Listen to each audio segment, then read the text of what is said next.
Hi అండి అందరికీ. అందరు ఎలా ఉన్నారండి? అందరు బాగున్నారా? ఈరోజు మన వీడియోలో మనకు పనికిరాని వస్తువులను ఎలా యూజ్ చేసుకోవాలి, అలాగే మన పనులను సింపుల్గా చేసుకుని మన మనీని టైంని ఎలా సేవ్ చేసుకోవాలి, అలాగే ఇంతవరకు ఎక్కడ చూసి ఉండని ఎవరు చెప్పని మంచి బ్యూటిఫుల్ టిప్స్తో అయితే మళ్ళీ మీ ముందుకు వచ్చేసానండి. వీడియోని ఎండింగ్ వరకు చూడండి, చాలా యూస్ఫుల్గా ఉంటాయండి. ఫస్ట్ టిప్ వచ్చేసి డైలీ రకరకాల రబ్బర్ బ్యాండ్స్ అయితే పెట్టుకుంటూ ఉంటాం కదండి. అలాంటప్పుడు ఆయిల్ జిడ్ అనేది పట్టేస్తూ ఉంటుంది. ముఖ్యంగా రబ్బర్ బ్యాండ్లు ఏంటంటే ఇలా సాగిపోతూ ఉంటాయి. సో ఇలా సాగిపోయిన రబ్బర్లు వేటికి పనికిరావు, చూడ్డానికి కూడా బాగోదని మనమైతే పక్కన పడేస్తూ ఉంటాము. సో ఎంత జిడ్డు పట్టేసి ఆయిల్ పట్టేసి అలాగే సాగిపోయిన రబ్బర్లు కానివ్వండి మనం ఈజీగా క్లీన్ చేసుకోవచ్చండి. ఇలా ఒక బౌల్లోనైతే వేడి నీళ్ళని తీసుకోవాలి, బాగా మరిగే నీళ్ళని తీసుకోవాలి. తర్వాత ఎన్ని సాగిపోయిన జిడ్డు పట్టేసిన నల్లగా అయిన రబ్బర్లు అయితే ఉన్నాయో అన్నింటినీ వేసేసుకోవాలి. వీడియోలో క్లియర్గా చూస్తున్నారు కదండి. మనం వేడి వాటర్లో వేయగానే మనకు సాగిపోయిన రబ్బర్లు అనేవి పూర్తిగా దగ్గరకైతే వచ్చేసాయి. ఇప్పుడు ఒక స్పూన్ వరకు మనం బేకింగ్ సోడాను వేసుకోవాలి. తర్వాత కొంచెం షాంపూను వేసేసుకొని ఏదైనా స్పూన్ సహాయంతో మిక్స్ చేసుకోవాలి. మనం డైరెక్ట్ హ్యాండ్ అయితే పెట్టకూడదండి, చాలా వేడిగా ఉంటుంది కాబట్టి. ఇలా ఒక 5 నిమిషాల పాటు ఇలానే వదిలేసేయాలి. ఒక 5 నిమిషాల తర్వాత చూస్తే కనుక మనకు ఎక్కువగా మురికి అనేది వాటర్లోకి అయితే వచ్చేసింది. అసలు మనము ఎక్కువ రుద్దాల్సిన అవసరం కూడా లేదండి. జస్ట్ మనం ఇలా చేతితో రబ్ చేస్తే చాలు మనకు మురికి అనేది పూర్తిగా వచ్చేసింది. ఇప్పుడు వాటర్ని మనము ఎక్కడంటే అక్కడ పడేయకుండా సింకులో వేసేస్తే కనుక సింకులోంచి మనకు బొద్దింకలు అలాగే పురుగులు చిన్న చిన్న బ్యాక్టీరియా అనేది ఉంటుంది కదండి, అది కూడా పూర్తిగా పోతుంది. ఇలా కొంచెం రబ్ చేసిన తర్వాత మనం మామూలుగా వాటర్తో వాష్ చేసుకుంటే సరిపోతుందండి. ఎంత జిడ్డు ఉన్నా కూడా పూర్తిగా తొలగిపోతుంది. అలాగే ఆయిల్ పట్టేసింది ఉంటుంది కదండి, అది కూడా పూర్తిగా పోయి మనకు రబ్బర్లు అనేవి కొత్త వాటిలా సాగిపోయినవి ఉన్నా కూడా చక్కగా చిన్నగా అయిపోతాయండి. వీడియోలోనైతే క్లియర్గా చూస్తున్నారు కదండి. మనకు రబ్బర్లు అనేవి ఎంత చిన్నగా అయిపోయాయో, ముందు మనం కొన్నప్పుడు ఎలా ఉంటాయో రబ్బర్లు సేమ్ అలానే అవుతాయండి. ఇంతకు ముందు మనకు ఎంత సాగిపోయిన ఉండే రబ్బర్లు ఇప్పుడు క్లీన్ చేసిన తర్వాత చూడండి ఎంత నీట్గా కొత్త దానిలా మెరుస్తున్నాయో. యూస్ఫుల్గా అనిపిస్తే ట్రై చేయండి. సాగిపోయాయని రబ్బర్లు పడేయకుండా ఈ టిప్ని ట్రై చేసి చూడండి. ఇప్పుడు నచ్చితే కనుక ప్లీజ్ లైక్ చేయడం అసలు మర్చిపోకండి. ఇక నెక్స్ట్ సెకండ్ టిప్ వచ్చేసి మనం డైలీ మిక్సీ జార్లో ఏదో ఒకటి మిక్సీ పడుతూ ఉంటాం కదండి. చట్నీలని లేకపోతే మసాలాలని పట్టేస్తూ ఉంటాము. లోపల మనము ఎలాగో క్లీన్ చేస్తూ ఉంటాము చక్కగా, కానీ మనము బయట అస్సలు పట్టించుకోకుండా ఉంటాం కదండి. సో అలాంటప్పుడు బయట అనేది జంగు మురికి లాంటిది పట్టేసి బ్యాక్టీరియా అనేది ఫామ్ అవుతూ ఉంటుంది. అలాగే ఒక్కోసారి అబ్జర్వ్ చేసి చూడండి మనకు బ్యాడ్ స్మెల్ కూడా వచ్చేస్తూ ఉంటుంది. సో మనం అస్సలు కష్టపడకుండా ఈజీగా ఎలా క్లీన్ చేసుకుందామో చూద్దామండి. ఇలా కొంచెం బేకింగ్ సోడాను వేసేసుకోవాలి. తర్వాత కొంచెం కోల్గేట్ను యాడ్ చేసుకొని కొంచెం వాటర్ని అయితే జల్లేసుకొని ఏదైనా పాతగైన పిల్లల టూత్ బ్రష్ని తీసేసుకొని ఇలా మనము వారానికి ఒకసారి క్లీన్ చేస్తే కనుక మనకు బ్లేడ్ కూడా మురికి వల్ల టైట్గా పట్టేసి తిరగకుండా ఉంటుంది కదండి. సో ఇలా మనం అప్పుడప్పుడు క్లీన్ చేస్తే కనుక బ్లేడ్ అనేది టైట్గా కాకుండా మనకు లూజ్గా ఉంటుంది.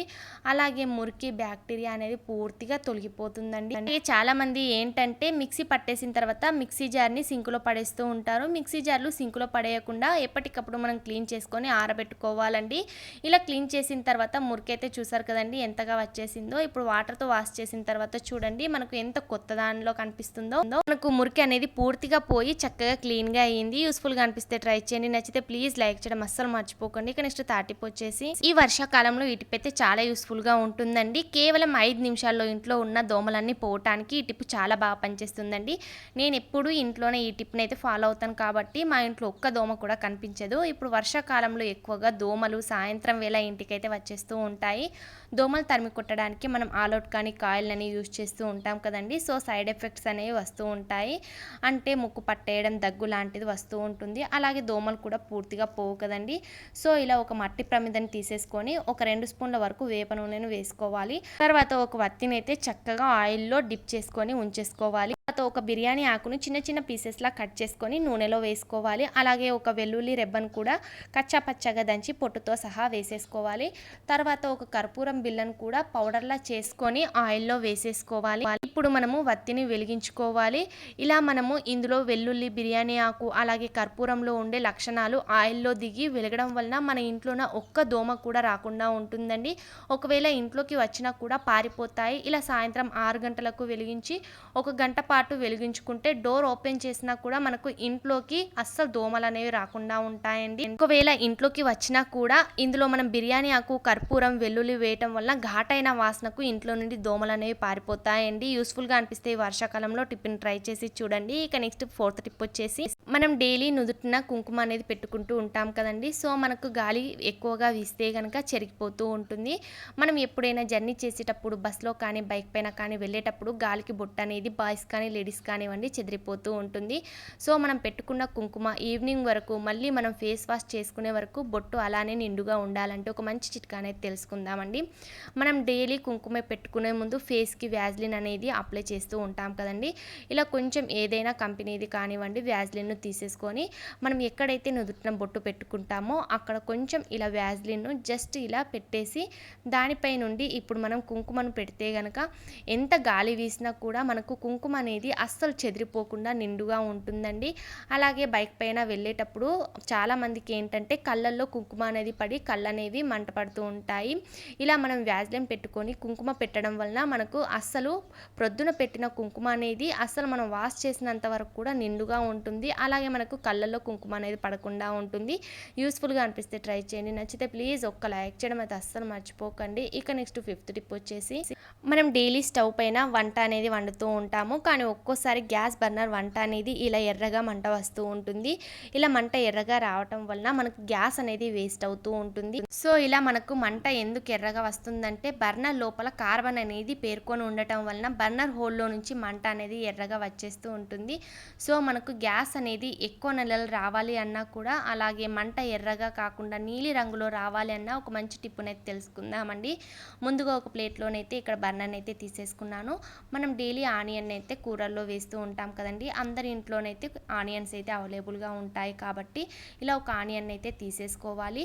ఆనియన్లో ఏంటంటే మనకు సల్ఫర్ గుణాలు కలిగి ఉండటం వలన బర్నర్లో ఉన్న కార్బన్ను క్లీన్ చేయడానికి ఆనియన్ చాలా చక్కగా హెల్ప్ చేస్తుందండి. ఒక ఆనియన్ను తీసేసుకొని ఇలా రౌండ్గా సగంలోనైతే కట్ చేసేసుకోవాలి. ఒక్కోసారి బర్నర్ లోపల జంగ్ అనేది పట్టేసి తుప్పు అనేది పట్టేస్తూ ఉంటుంది. దానివల్ల కూడా మనకు గ్యాస్ అనేది రిపేర్ వచ్చేస్తూ ఉంటుంది. మంట సరిగ్గా రాకుండా అలాగే మనకు వంట అనేది తొందరగా కాకుండా ఉంటుంది. ఇలా ఒక ఉల్లిపాయనైతే తీసేసుకొని సగంలో కట్ చేసి ఎప్పుడైతే మనకు మంట ఎర్రగా వస్తుందో అప్పుడు ఇలా మనం కొంచెం రబ్ చేసుకోవాలండి. లోపల బయట క్లీన్ చేస్తే రబ్ చేస్తే కనుక తుప్పు ఏది ఉన్నా కూడా పూర్తిగా క్లీన్ అయిపోతుంది. అలాగే మనకు ముఖ్యంగా కార్బన్ అనేది పూర్తిగా పోతుందండి. ఎప్పుడైతే కార్బన్ పూర్తిగా పోతుందో అప్పుడు మనకు మంట అనేది ఎర్రగా రావడం తగ్గుతుంది. మనకు గ్యాస్ అనేది ఎక్కువ రోజులు వస్తుంది. ఇలా క్లీన్ చేసిన తర్వాత ఇప్పుడు బర్నర్ పెట్టి చూపిస్తున్నాను చూడండి. మనకు మంట అనేది కూడా నీలి రంగులో వస్తుంది.